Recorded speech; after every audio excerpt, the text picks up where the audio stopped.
ये colour scheme देखिए कितना, जिंक कलर, ये ब्राउन कलर, ये भी मिल्की ऑफ वाइट, ये भी जिंक की शेड, ये बरगंडी कलर, ये अंगूरी शेड नया, ये देखिए चिट्टा चोला, मतलब ये चिट्टा चोला का मतलब वाइट ये जेट ब्लैक भी आपको सूट मिल जाएंगे। ये देखें ये स्किन शेड, ये देखें ये भी ब्राउन की शेड, खूबसूरत ब्राउन स्किन शेड। ये देखें लाइट पर्पल स्काई, कमाल का स्काई, आसमान का कलर जो होता है ना वो है। ये भी देखें ये भी स्किन की शेड है। ये कौन सा सही साहब कलर का नाम?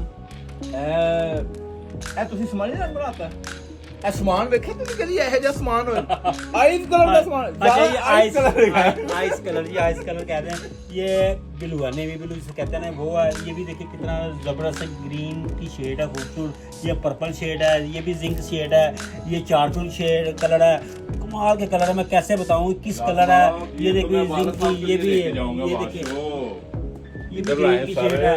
ये तो मैं